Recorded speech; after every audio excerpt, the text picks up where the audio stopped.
The ocean world of Tethys Prime burned under alien fire. Deep beneath the waves, Ambassador Kellen pressed his webbed hands against the coral walls of his dying city.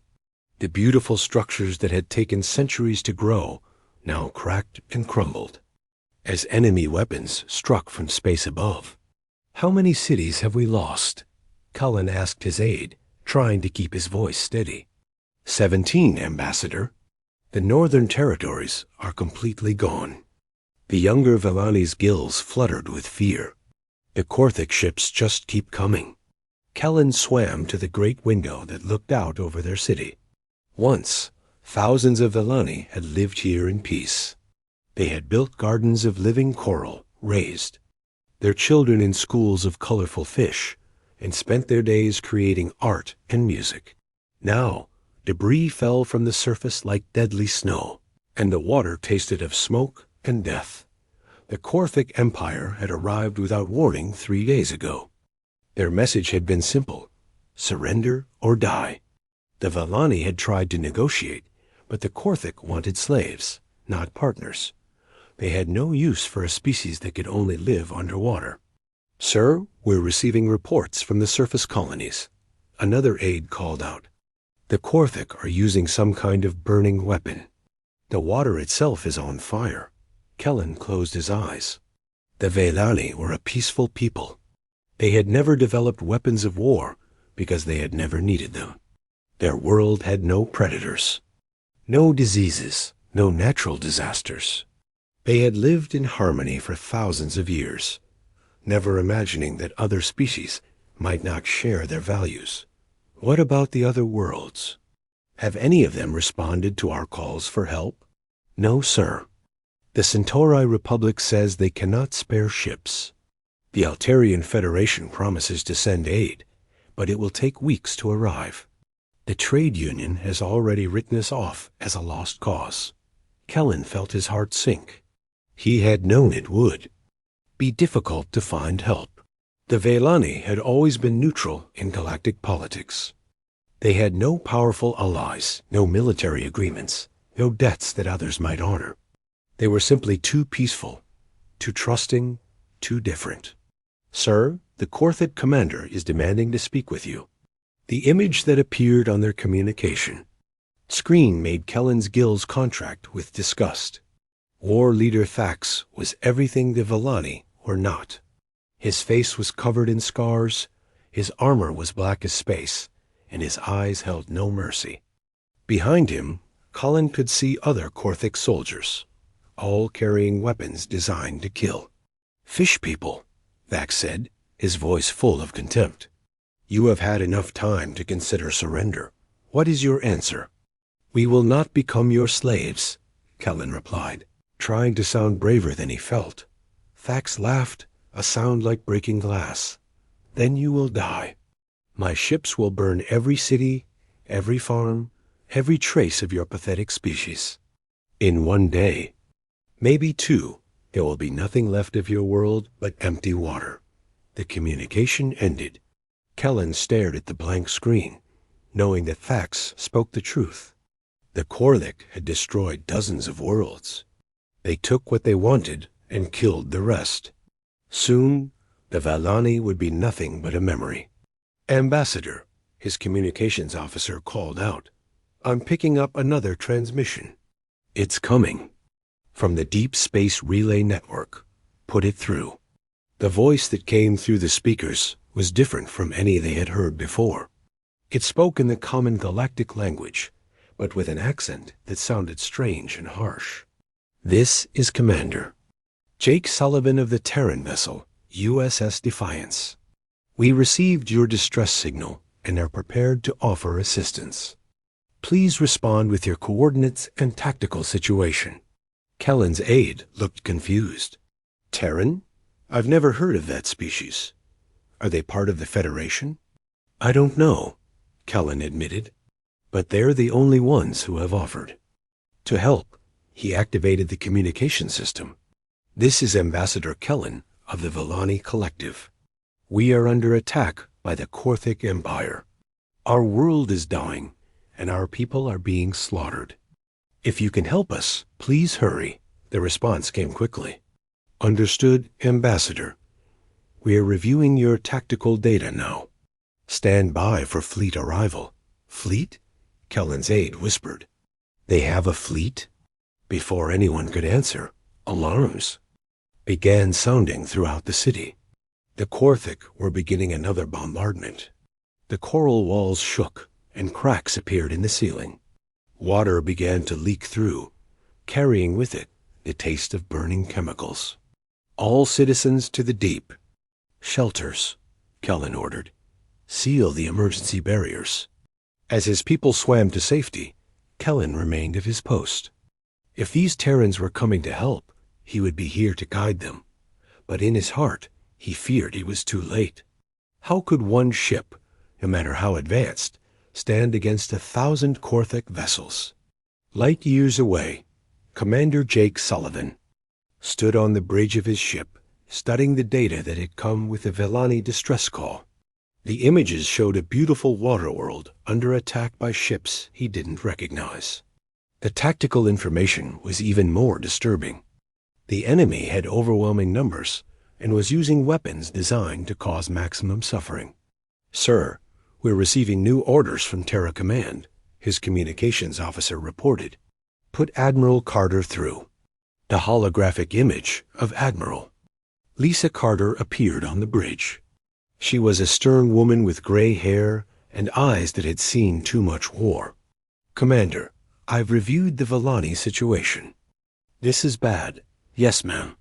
The Korthik have them completely outgunned. I estimate the Vellani have maybe 48 hours before complete extinction. I'm calling an emergency session of the Defense Council. We need to decide if we're going to get involved, Sullivan frowned. Ma'am, with respect, what's to decide? These people are being slaughtered. It's complicated. Jake, we've been trying to avoid galactic politics since the colonial wars. Getting involved in this could make us enemies we don't need. And letting innocent people die makes us what kind of species? Carter was quiet for a moment. Return to Earth immediately. I want you at the council meeting. The connection ended. Sullivan turned to his crew, all of whom had been listening. They came from different parts of Earth's solar system, but they shared the same expression of determination. Set course for Earth, maximum speed, Sullivan ordered, and start running diagnostics on all weapon systems. Sir, are we really going to fight 1,000 ships? His tactical officer asked. Sullivan smiled grimly. If we have to. The Vellani called for help, and help is what they're going to get. As the USS Defiance turned toward home, its crew began preparing for what might be the most important battle in human history. They didn't know that their response to a misdirected distress call would change the galaxy forever. They only knew that somewhere in the darkness, innocent people were dying, and that was something humans could never ignore. The message had been meant for the Altarian Federation, the galaxy's traditional peacekeepers. But navigation errors and cosmic interference had sent it to a small blue world on the edge of known space. The Vellani had asked for help from the wrong species entirely. They had no idea what they had just awakened. The Defense Council meeting room on Terra Station buzzed with tension. Admiral Lisa Carter stood at the head of the table, looking at the faces of Earth's most senior military leaders. The holographic display showed the Tethys system with red, markers indicating Korthik ships surrounding the dying world. The situation is clear, Carter began. The Vellani have maybe 36 hours before complete extinction. The Korthik fleet consists of approximately 1,000 ships, including heavy cruisers and battle carriers. General Chris Martinez leaned forward. What's our intelligence on Korthik military capability? Dr. Emma Walsh, the fleet's chief science officer, activated her tablet. They use energy-based weapons, primarily plasma cannons and particle beams. Their ships are fast but lightly armored. They rely on overwhelming numbers rather than individual ship strength. And their ground forces? asked Colonel Amy Foster. Standard galactic infantry. Energy rifles, powered armor, but adapted for low-gravity environments. They've never fought against a species from a high-gravity world. Captain Ryan Mitchell, who had arrived with Commander Sullivan, spoke up. Ma'am, while we're analyzing their capabilities, people are dying. The Velani sent us that distress call for a reason. Actually, they didn't, Dr. Walsh interrupted. The call was meant for the Altarian Federation. A navigation error in their subspace relay sent it to us instead. The room fell silent. Admiral Carter frowned. So we're not even supposed to be here? No, ma'am. But we're the only ones who received the call. The Altarians won't get the message for another 2 weeks. Captain Nicole Brooks, commander of the heavy cruiser Vengeance, stood up. Does it matter who is supposed to get the message? Those people are still dying. It matters because this isn't our fight, replied Admiral Frank Stone. We have no treaty obligations to the Velani, no trade agreements, no strategic interests. Why should we risk human lives for strangers? The room erupted in argument. Some officers agreed with Stone, pointing out that Earth had enough problems without getting involved in galactic politics. Others supported intervention, arguing that humanity had a moral duty to help those who couldn't help themselves. Commander Sullivan watched the debate with growing frustration. Finally, he stood up. Permission to speak freely, Admiral? Carter nodded. I've been listening to arguments about treaties and politics and strategic interests. But I keep thinking about something else. What if it was us? What if Earth was under attack and we sent out a distress call? Wouldn't we want someone to answer? That's different, Stone replied. We can defend ourselves. Only because we had to learn how. The Velani never needed to develop weapons because their world was peaceful. That doesn't make them less worthy of life. General Martinez nodded slowly. The boy has a point. We've been fighting wars for thousands of years. Maybe it's time to fight one for someone else. Admiral Carter looked around the table. All in. Favor of military intervention? Hands rose slowly around the room. When the count was finished, the vote was close but clear. Earth would go to war. Very well, Carter said. General Martinez, begin mobilizing the orbital drop course. Colonel Foster, I want every available transport loaded with emergency supplies. Dr. Walsh, start analyzing Korthic technology for weaknesses. She turned to the fleet commanders. Captains, you have 72 hours to prepare your ships for combat. This won't be a police action or a peacekeeping mission. We're going to war against an enemy that outnumbers us 5-1. Captain Brooks smiled grimly. Ma'am, when have humans ever had the numbers advantage? Within hours, the largest mobilization in human history began. Ships across the solar system received emergency orders to converge on the Soul Jump Point. The massive shipyards of Mars worked around the clock, loading weapons and supplies. The asteroid belt mining stations sent their armed escort ships to join the fleet. Commander Sullivan returned to the USS Defiance to find his crew already preparing for battle. His tactical officer, Lieutenant Dan Parker, was running weapons.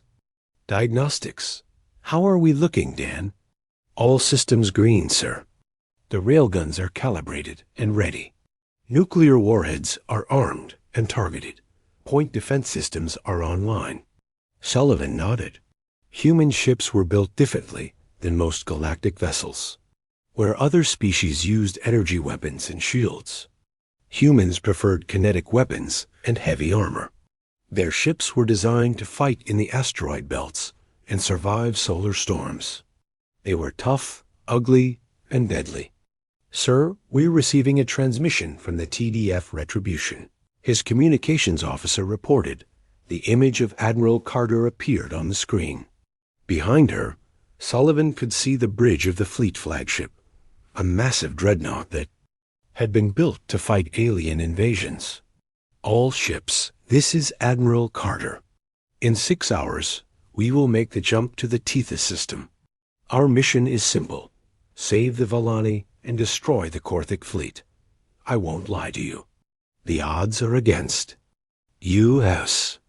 We're outnumbered, outgunned, and fighting in unknown territory.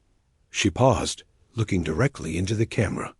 But we have something the Korthic don't expect. We're human. We come from a world that tried to kill us every day for millions of years. We learned to fight back. We learned to survive. And we learned that sometimes the only way to protect what you love is to destroy what threatens it. The transmission ended. Sullivan looked around his bridge, seeing the same determination in every face. These were people who had grown up in the harsh environments of space colonies, asteroid mines, and frontier worlds. They understood that life was precious because it was fragile. "Sir, the fleet is forming up," his navigation officer reported. Through the viewports, Sullivan could see the assembled ships. 200 vessels, from massive dreadnoughts to small destroyers. Each one carried weapons that could crack asteroids, and armor that could withstand the vacuum of space. They weren't the most advanced ships in the galaxy, but they were built by a species that had never known peace. Captain Brooks stood on the bridge of the Vengeance, watching her crew make final preparations. Her ship was one of the older vessels in the fleet, built during the colonial wars, when humanity had first encountered hostile alien species. It had been designed for one purpose: to kill enemy ships before they could kill it. "Ma'am, we're receiving tactical updates from Fleet Command," reported her weapons officer. "Put it on screen." The display showed the Korthic fleet formation around Tethys Prime. The enemy ships were arranged in a classic blockade pattern, designed to prevent escape rather than repel invasion. They weren't expecting a fight. "They're in for a surprise." Brooks muttered. General Martinez reviewed the deployment orders in his quarters aboard the troop transport Hammer. The orbital drop corps was humanity's elite infantry, trained to fight in any environment. They had battled pirates in the outer systems, rebels on Mars, and alien raiders in the asteroid belt. Now they were going to fight underwater. "General, the armor modifications are complete," Colonel Foster reported. "Every suit has been equipped with underwater breathing apparatus and pressure compensation. We're ready for aquatic combat." Martinez nodded. The Korthic had probably never faced enemies who could fight in environments that would kill most species. They were about to learn that humans could fight anywhere. Dr. Walsh worked frantically in her laboratory, analyzing every piece of data about Korthic technology. Their weapons were powerful but predictable. Their ships were fast but fragile. Most importantly, they had never fought against kinetic weapons. "Emma, are you ready?" Admiral Carter asked over the intercom. "As ready as we can be, Admiral. I've uploaded tactical recommendations to all ship computers. The Korthic won't know what hit them." The countdown began. Across the fleet, crews strapped themselves into their stations. Weapon systems came online. Engines built to push through asteroid fields prepared to carry them across the galaxy. "All ships, this is Admiral Carter. Jump in 30 seconds." Sullivan gripped his command chair as the universe prepared to fold around them. In a few hours, they would either save an entire species or die trying. But that was what humans did. They answered the call, no matter who had made it. 10 seconds. 5, 4, 3, 2, 1. Jump. The fleet vanished in a flash of light, racing toward a battle that would change the galaxy forever. The human fleet dropped out of hyperspace at the edge of the Tethys system like a pack of hungry wolves. 200 ships appeared in perfect formation, their dark hulls reflecting the light of the distant star. Admiral Carter stood on the bridge of the TDF Retribution, staring at the tactical display that showed over 1,000 red dots surrounding the blue marble of Tethys Prime. "My God, whispered her tactical officer. "There are so many of them." Carter nodded grimly. The Korthic fleet was massive, arranged in layers around the planet like a deadly flower. Their ships were sleek and white, built for speed and intimidation. They looked nothing like the brutal, functional vessels of the human fleet. "Admiral, we're being scanned," reported the communications officer. "Multiple enemy ships are turning toward us." "Let them look," Carter replied. "Open a channel to all Korthic vessels." On the other side of the system, war leader Thax was enjoying his victory. The Velani cities were burning, their pathetic defenses had been swept aside, and soon his warriors would claim their prizes. The sight of the dying world pleased him greatly. "War leader, we have detected unknown ships at the system's edge," his sensor officer reported. Thax barely looked up from his tactical display. "Scavengers, no doubt. They come to pick through the ruins after we finish our work." "How many ships?" 200, my lord." 200? Thax laughed. "They must be very confident scavengers, or very stupid ones. Have they identified themselves?" "They are broadcasting on all frequencies, war leader." The transmission that came through the speakers made Thax's blood run cold. The voice was harsh and strange, speaking the common galactic language with an accent he had never heard before.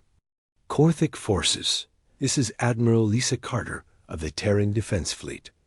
You are in violation of sentient rights and interstellar law. Withdraw from this system immediately or face the consequences." Thax stared at the communication screen in disbelief. Did they just threaten us? "It appears so, war leader. With 200 ships against our 1,000? Thax began to laugh, a sound like breaking bones. "These Terrans must be the most foolish species in the galaxy." "Open a channel." The image that appeared on Admiral Carter's screen was everything she had expected from the reports. War leader Thax was covered in battle scars. His armor was black as space, and his eyes held the cold hunger of a predator. Behind him, she could see other Korthic warriors, all armed and ready for violence. "I am War Leader Thax of the Korthic Empire," he began, his voice dripping with contempt. "You have made a terrible mistake, Terrans. This world belongs to us. Now, the fish people are our slaves. Leave now, and we will allow you to live." Carter felt her jaw tighten. She had seen the images from Tethys Prime, the burning cities and dying civilians. The sight of this alien monster gloating over the slaughter made her stomach turn. "The only mistake here is yours, Thax.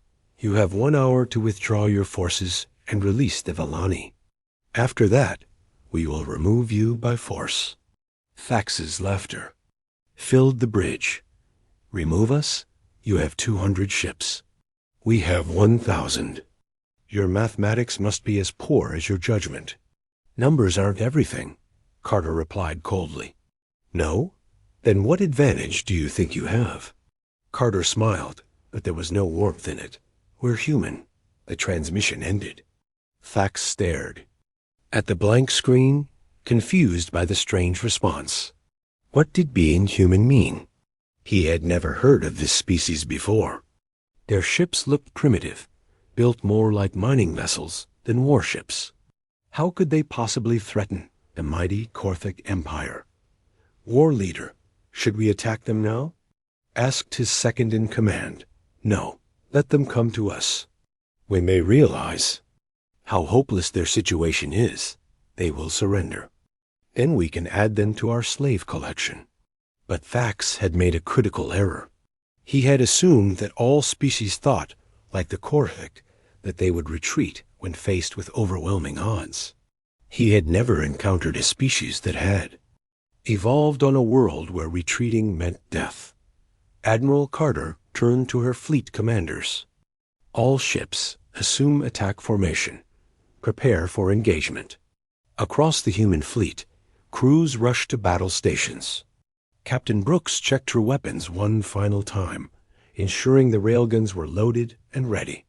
Commander Sullivan reviewed his tactical data, looking for weaknesses in the enemy formation. "Sir, the Korthik ships are moving into defensive positions," reported Lieutenant Parker. "Good. That means they're expecting a conventional attack," Sullivan smiled. "They're about to learn that humans don't fight conventionally." The first engagement began when a squadron of Korthik fighters moved to intercept human scout ships. The alien pilots were confident. Their vessels were faster and more maneuverable than the human craft. They expected an easy victory. Commander Pete Johnson led the human fighter wing in his modified interceptor. His ship was ugly and functional, built more like a flying tank than a fighter. The Korthik pilots laughed when they saw it on their screens. "All wings, this is Commander Johnson. Remember your training. Close to knife fighting distance, and use your kinetic weapons. These aliens have never seen anything like us before." The Korthik fighters opened fire at long range, their energy weapons creating beautiful streams of colored light across space. The beams struck the human fighters, but instead of exploding, the human ships kept coming. Their armor, designed to withstand asteroid impacts and solar radiation, absorbed the energy blasts with ease. "What?" gasped a Korthik pilot. "Their ships should be destroyed." The human fighters closed the distance rapidly, ignoring the energy. Weapons that other species would find deadly. When they reached close range, they opened fire with their own weapons. Instead of energy beams, they fired solid projectiles moving at incredible speeds. The Korthik energy shields, designed to deflect plasma and particle weapons, were useless against kinetic rounds. The metal slugs punched through the shields like they weren't there, tearing into the alien ships' hulls. "Impossible," Thax roared as he watched his fighters being destroyed. "How are they doing this?" His tactical officer was equally confused. "War leader, their weapons appear to be primitive projectile systems, but they're moving at significant fractions of light speed." "Projectile weapons? Who still uses solid ammunition?" The answer came as more human ships entered the battle. The destroyer USS Falcon fired its main railgun, launching a tungsten rod at tremendous velocity. The projectile struck a Korthik cruiser amidships, punching completely through the vessel and continuing on to damage two more ships behind it. Thax watched in horror as his beautiful, advanced fleet was torn apart by what looked like primitive weapons. The human ships fought like wild animals, ignoring damage that would have crippled other vessels. Their crews seemed to have no fear of death. "War leader, we're receiving damage reports from across the fleet," his communications officer reported. "The enemy weapons are penetrating our shields and armor with ease." "How many ships have we lost?" 37 destroyed, 54 damaged. The humans have lost only 3 vessels. Thax could not believe what he was hearing. The Korthik Empire had conquered dozens of worlds, defeated hundreds of species. How could they be losing to primitives with projectile weapons? Admiral Carter watched the battle unfold with grim satisfaction. The Korthik were fighting exactly as predicted, using energy weapons at long range and relying on their shields for protection. They had never faced an enemy that used kinetic weapons or armor designed for the harsh environment of space. "Admiral, the enemy is requesting communication," her officer reported. "Put them through." Thax appeared on screen again, but his arrogance was gone. "What are you? Your weapons, your ships, they shouldn't be able to do this." "We told you," Carter replied. "We're human. We come from a world that tried to kill us every day. We learned to build things tough and hit things hard. This is impossible. No species fights like this. No other species comes from Earth." The battle continued to rage around them as the two commanders spoke. Human ships pressed their attack, their crews fighting with a determination that the Korthik couldn't understand. These weren't professional soldiers following orders. These were people fighting to save strangers they had never met. Captain Brooks rammed her damaged cruiser in two. A Korthik battleship, the impact destroying both vessels in a ball of fire. Her crew had already evacuated in armored pods, but they continued fighting from their personal suits, using handheld weapons to attack enemy rescue ships. The sight of humans fighting in the vacuum of space, surviving in conditions that would kill most species, broke something in the Korthik formation. Ships began to retreat, their crews unwilling to face an enemy that seemed immune to death. "War leader, we must withdraw," urged his second-in-command. "We cannot defeat these creatures." Thax stared at the tactical display, watching his mighty fleet being torn apart by a force 1/5 its size. For the first time in his life, the great war leader felt something he had never experienced before: fear. The space around Tethys Prime had become a graveyard of burning ships. Admiral Carter watched from the bridge of the TDF Retribution as her fleet tore through the Korthik lines like a pack of wolves. The enemy's superior numbers meant nothing against humanity's brutal approach to warfare. "Admiral, we've broken through their outer defensive ring," reported her tactical officer. "The Korthik are falling back toward the planet." "Good. Signal all ships to press the attack. Don't give them time to regroup." The human fleet moved forward in perfect coordination, each ship covering its neighbors while advancing on the enemy. The Korthik had expected a traditional battle of energy weapons at long range. Instead, they found themselves fighting an enemy that close to point-blank range and used weapons that punched through their defenses like they were made of paper. Captain Nicole Brooks stood on the bridge of the Vengeance, her ship scarred and smoking from multiple hits. Half her crew was dead, her engines were failing, and her hull was cracked in 3 places. But her weapons still worked, and that was all that mattered. "Ma'am, we've lost main power to the Pork Railgun," her weapons officer reported. "Then we'll use the starboard gun. How many rounds do we have left?" 15 tungsten rods, ma'am." Brooks looked at the tactical display, where a massive Korthik dreadnought was trying to escape the battle. The alien ship was 3 times the size of her cruiser and carried enough firepower to destroy a small moon.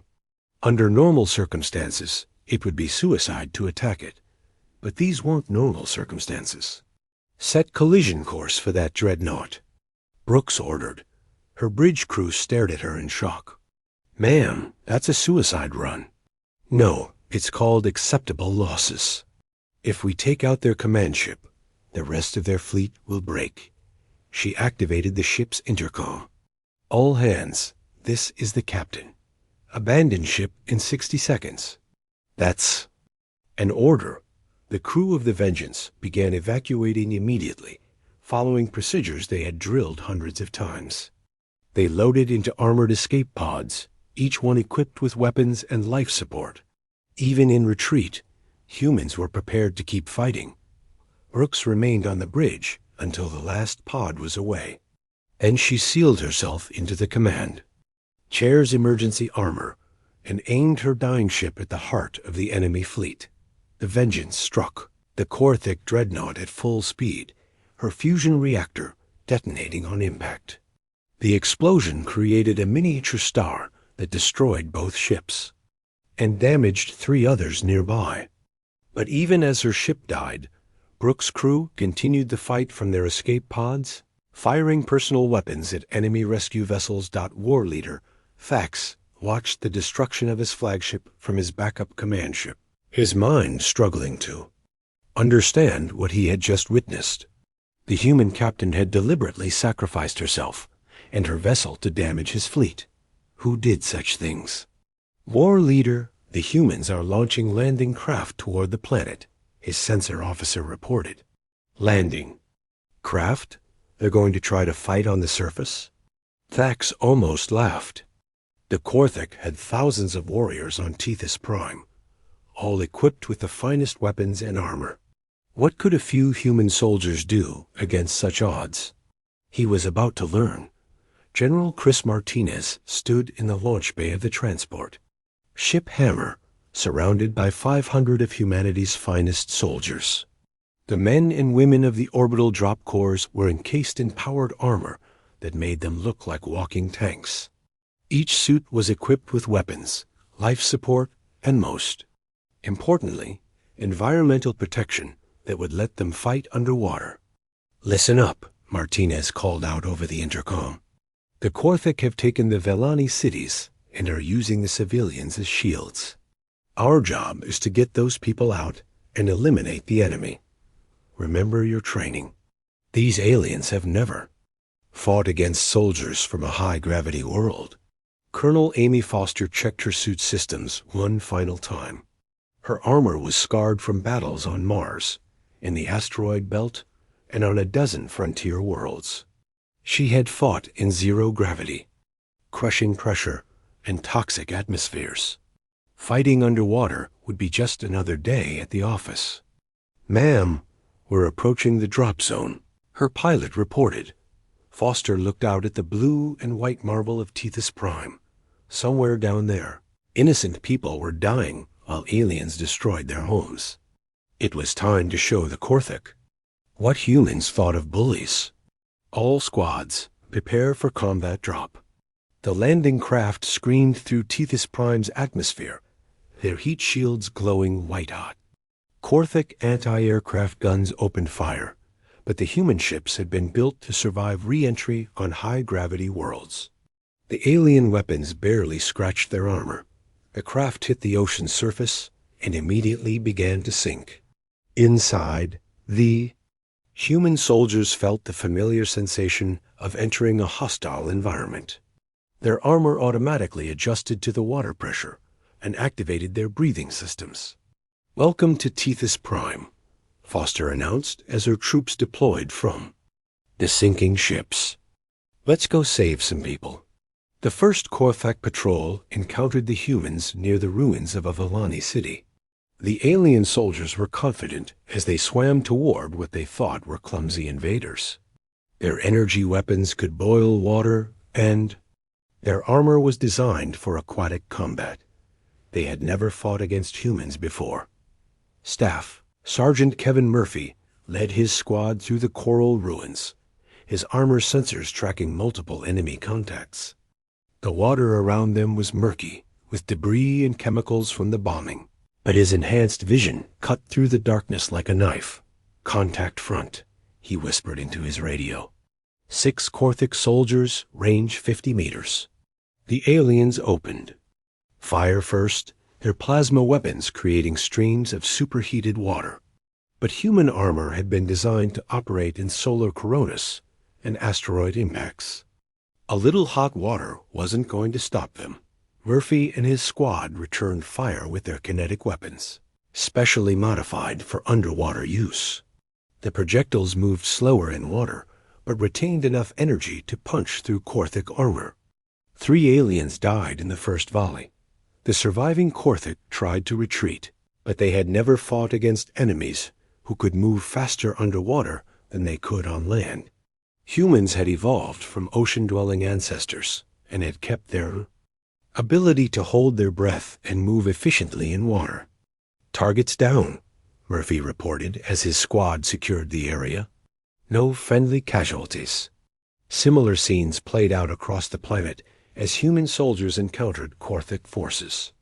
The aliens were shocked to discover that their enemies could fight effectively in crushing depths, toxic water, and near-zero visibility. Worse, the humans seemed to feel no fear, pressing attacks that should have been impossible. Dr. Emma Walsh worked frantically aboard the TDF Retribution, analyzing Korthik communications that her teams had intercepted. The alien chatter revealed something interesting about their command structure. "Admiral, I've found something important," she called out. Carter hurried over to Walsh's station. "What is it?" "The Korthik use a centralized command system." "All there. Tactical decisions flow through war leader Thax. If we can capture or kill him, their entire fleet will be paralyzed." Carter studied the tactical display, noting the position of Thax's command ship. That's going to be difficult. He's surrounded by escort vessels. Not necessarily. I've been monitoring their communications. Thax is arrogant and believes he's invincible. If we can bait him into a trap, he might come to us. Carter smiled grimly. What did you have in mind? 20 minutes later, Commander Sullivan received new orders aboard the USS Defiance. His ship, along with 5 others, was to break off from the main battle and attack Korthic ground installations. It looked like a desperate flanking maneuver, the kind of move a losing commander might try. Thax took the bait immediately. The humans are splitting their forces, he announced to his staff. They're trying to rescue the fish people on the surface. Send half our fleet to destroy those ships. It was exactly what the humans wanted. As the Korthic fleet divided, Admiral Carter struck with the remaining ships, targeting Thax's command vessel. The war leader found himself surrounded by human ships, their ugly hulls scarred by battle, but still fighting. Impossible, Thax whispered as railgun rounds punched through his escorts. How did they know? The answer came as human Marines breached. His ship's hull, cutting through armor with tools designed to mine asteroids. These weren't the energy weapons he understood, but crude, brutal implements that worked by crushing and tearing. Colonel Foster led the boarding party through the Korthic ship, her powered armor allowing her to fight in the vacuum that the hull breaches had created. The alien crew, adapted to controlled environments, couldn't function in such conditions. Target the command center, Foster ordered as her troops advanced through corridors filled with floating debris and terrified aliens. The Korthic warriors tried to make a stand, but they had never fought against enemies who could survive in hard vacuum and continued to advance while breathing recycled air. Human Marines moved through their ship like an unstoppable force, ignoring wounds that would have killed other species. When Foster reached the command center, she found Thax cowering behind his tactical display. The great war leader, who had conquered dozens of worlds, was reduced to a terrified animal in the face of human determination. You? He whispered as Foster's armored figure filled the doorway. What are you? The silence that followed the battle was almost as shocking as the fighting itself. For the first time in 3 days, the skies above Tethys Prime were clear of enemy fire. The Korthic fleet, what remained of it, hung motionless in space as their crews tried to understand what had just happened to them. Admiral Lisa Carter stood on the bridge of the TDF Retribution, looking at the tactical display that showed the results of the battle. Of the 1,000 Korthic ships that had started the fight, only 300 remained. The rest were destroyed, captured, or drifting helplessly with their crews evacuated. Admiral, we're receiving surrender signals from all remaining Korthic vessels, her communications officer reported. Accept their surrender, but keep our weapons trained on them. I don't trust these aliens as far as I can throw them. War leader Thax sat in the brig of the human ship, his hands bound with restraints. That seemed impossibly strong. The metal was crude and ugly, nothing like the elegant alloys his people used, but it held him as securely as any energy field. Through the small window of his cell, he could see human soldiers walking past, their faces hidden behind armored helmets. Colonel Amy Foster entered the cell, her armor making her look like a mechanical giant. Thax pressed himself against the wall, remembering how these creatures had fought through vacuum and crushing water like it meant nothing. War leader Thax, Foster said, her voice calm but cold. You're going to order your remaining ships to withdraw from this system. You're also going to send a message to your empire, telling them that Tethys Prime is under human protection now. You cannot do this, Thax whispered. The Korthic Empire will send more fleets, bigger fleets. You have made an enemy of the most powerful force in the galaxy. Foster tilted her head slightly. Let them come. We'll be waiting.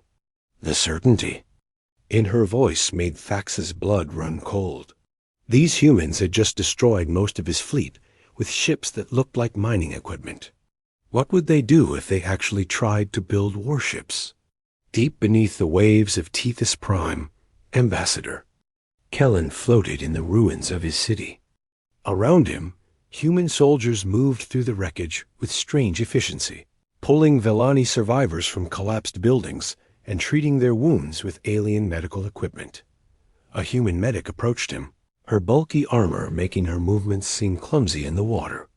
But Kellen had seen these same soldiers fight underwater with grace that his own people could barely match. A armor that looked so awkward was actually a marvel of engineering. "Ambassador Kellen?" the medic asked, her voice coming through a translation. "Device. I'm Dr. Sarah Williams. Are you injured?" Kellen stared at the human in amazement. After everything that had happened, after the violence and destruction, she was asking about his health. "I am well, doctor, but my people, how many survived? We've rescued over 2 million Vellani so far. Our ships are bringing in medical supplies and emergency shelters. You're going to be okay. 2 million. Out of a population of 10 million. 2 million had survived the Korthik attack. It was a tragedy beyond imagination, but it was also a miracle. Without the humans, every Vellani would have died. Why?" Kellen asked suddenly. "Why did you come? Why did you risk your lives for strangers?" "Doctor." Williams was quiet for a moment. "Because it was the right thing to do." The simplicity of the answer stunned Kellen. No talk of treaties or trade agreements or political advantage. These creatures had traveled across the galaxy to fight a hopeless battle simply because it was right. Commander Jake Sullivan supervised the construction of the first human base on Tethys Prime. The engineering crews worked with the same efficiency they brought to everything else, using equipment designed for asteroid mining to build underwater habitats. Within hours, they had established a command center, medical facilities, and housing for refugees. "Sir, we're receiving a priority transmission from Earth," his communications officer reported. The holographic image of Admiral Carter appeared. In the temporary command center, behind her, Sullivan could see the bridge of the Retribution, still showing damage from the battle. "Jake, I need you to establish a permanent garrison here.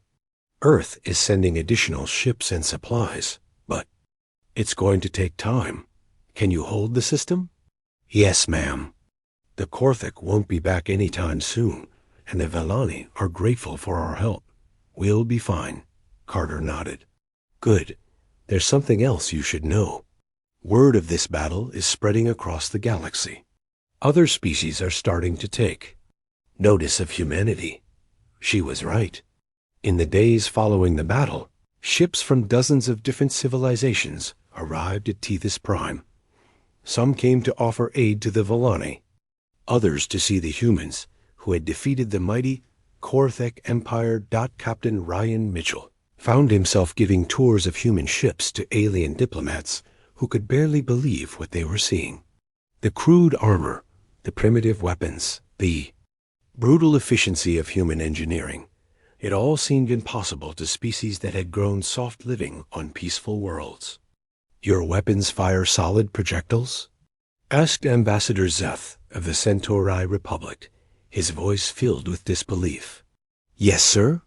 Tungsten rods accelerated to significant fractions of light speed.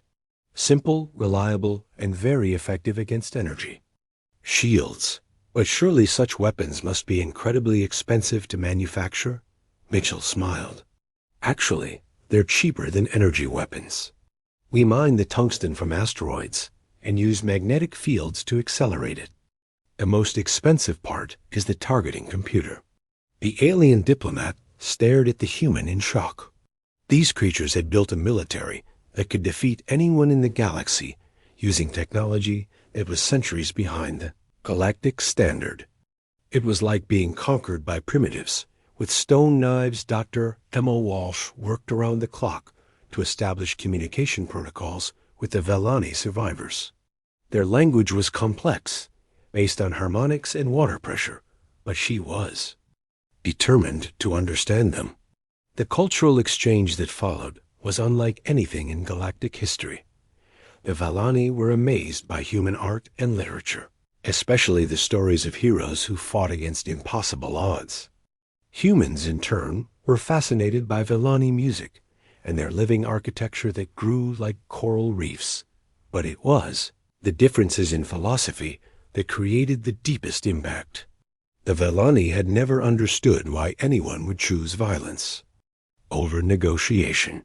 Humans had never understood why anyone would choose to remain helpless when threatened. Your people fight because you must, Ambassador Kellen observed during one of their conversations. You come from a world that taught you to be strong or die. Yes, Dr. Walsh agreed. But we also learned something else. We learned that strength means nothing if you don't use it to protect those who can't protect themselves. 3 weeks after the battle, another fleet arrived at Tethys Prime. The ships were elegant and white, bearing the symbols of the Altarian Federation. They had finally received the original distress call and come to rescue the Valani. Admiral Chiron of the Federation flagship approached the human base with a mixture of curiosity and concern. The Altarians were the galaxy's traditional peacekeepers, mediating conflicts and protecting the innocent. Finding that someone else had already done their job was both gratifying and disturbing.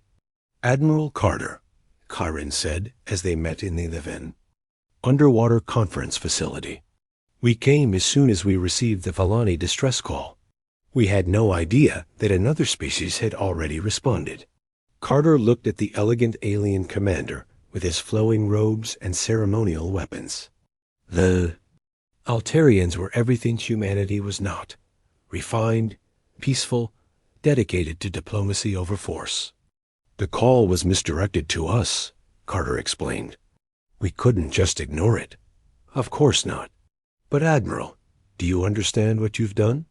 The Korthic Empire has ruled through fear for centuries. By defeating them so decisively, you've changed the balance of power in this entire sector. Carter nodded slowly. Maybe it was time for that balance to change. In the months that followed, human patrol ships took position throughout the sector. They didn't ask permission from the galactic government or seek approval from ancient councils. They simply announced that certain worlds were now under human protection and dared anyone to challenge them. The Korthic Empire, humiliated by their defeat, made threatening gestures, but never followed through. Other aggressive species looked at the burning wreckage around Tethys Prime and decided to find easier targets. Peace, enforced by the threat of human retaliation, settled over worlds that had known only fear. Captain Mitchell, now promoted to Admiral, stood in his office on the human embassy at Tethys Prime. Through the transparent walls, he could see Villani children playing in gardens that his engineers had helped plant. The young survivors of the massacre were learning to swim again, their fear slowly replaced by hope. A soft chime announced an incoming message. The holographic image of a Villani elder appeared, his aged features showing deep gratitude. Admiral Mitchell, I wanted to thank you again for what your people have done. The children are asking questions about Earth. They want to know what kind of world produces such heroes. Mitchell smiled sadly. Tell them it's a world that tried to kill us every day. But it also taught us that life is precious because it's fragile, and that sometimes the only way to protect what you love is to be willing to fight for it.